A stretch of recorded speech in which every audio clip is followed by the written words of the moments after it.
Azərbaycan avar çəkəni Azər İlyasov Mingəçevirdə davam edən ümummilli lider Heydər Əliyevin anadan olmasının 103-cü il dönümünə həsr edilən Prezident Kuboku 2026 beynəlxalq reqatasında təmsilçimiz akademik avar çəkmə bir nəfərlik qayıqda 1500 metr məsafəyə yürüyüşdə qızıl medal qazanıb. Bununla da Azərbaycan idmançılarının qazandıqları medalların sayı 4-ə çatıb. Təmsilçilərimiz daha əvvəl 2 gümüş və 1 bürünc medala sahib çıxmışdılar. Mövzu ilə bağlı bizimlə birbaşa bağlantıda Real TV-nin İdman Xəbərləri Departamentinin xüsusi müxbiri Gülnarə Sadıqova var. Axşamınız xeyir Gülnarə. Hər vaxtınız xeyir Sabir. Sizi Mingəçevirdən salamlayıram. Avar çəkmə və kanoe üzrə Prezident Kuboku davam edir. Bugün avar çəkmədə kanoe və akademik növlər, akademik avar çəkmə üzrə keçirilən bu reqatada mübarizələr daha gərgin və maraqlı keçdi. Gün ərzində yarışlar 3 əsas növdə kayak, kanoe və akademik avar çəkmə üzrə təşkil olundu. Proqrama əsasən səhər saatlarında artıq kayak növündə tək nəfərli, yəni fərdi 500 metr məsafədə seçmə mərhələləri, seçmə yarışları start götürdü.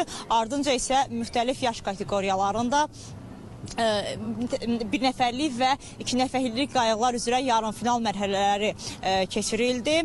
Günün davamında isə artıq biz 2 nəfərlik kateqoriyalarda həm 500 metr, həm də 1000 metr məsafədə qalibləri müəyyənləşdirdik və daha doğrusu müəyyənləşdi. Kanoe növündə idmançılar fərdi və 2 nəfərlik 500 və 1000 metrlik məsafələrdə yarımfinal və final mərhələlərində qüvvələrini sınadılar. Akademik avar çəkmədə isə artıq yarışlar 1500 metr məsafədə aparıldı və bu kateqoriyalar üzrə qaliblər müəyyənləşdi. Bu növdə də günün ikinci yarısında artıq final yarışları keçirildi və artıq ondan sonra biz qalibləri bildik. Beləliklə reqatanın ikinci günü bununla başa çatdı. Yəni seçmə mərhələləri, final mərhələləri bununla yadda qaldı. Müxtəlif növlər üzrə qaliblərin mükafatlandırılması reallaşdı.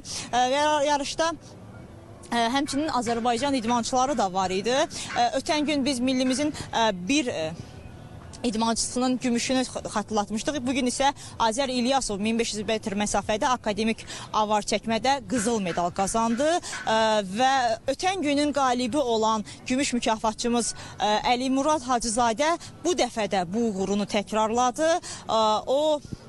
O bu nəticəni 500 metr məsafədə əldə etdi. 2 nəfərlik kayak qayığında isə yenidən bizim bürünc mükafatçılarımız oldu. Elmir Talverdiyev və Mustafa Vəlizadə 500 metr məsafədə bürünc mükafata layiq görüldü və bununla yekunlaşmadı yarış. Digər təmsilçilərimiz Niyazi Məlikov və İvan Vrabyenski 2 nəfərlik kayak qayığında 1000 metr məsafədə 3-cü oldular. Qeyd edeyim ki, Prezident Kuboku 2026 beynəlxalq reqatası mayın 1-nə də davam edəcək və yarış sabah başa çatacaq. Biz bu günlər sabah ərzində də yarışlardan məlumatları çatdırmağa davam edəcəyik. Onun da diqqətinizə çatdırım ki, 16 ölkədən 100-dən çox idmançı burada mübarizə aparır və 57 təmsilçimiz, yəni milli komandamızın 57 üzvü bu yarışda yarışır. Mənim bu günə və bu saata çatdıracaqlarım bunlar idi. Söz yenidən sizdədir. Təşəkkür edirəm və xatırladım ki, bizimlə birbaşa bağlantıda Real TV-nin İdman Xəbərləri Departamentinin xüsusi müxbiri Gülnarə Sadıqova idi.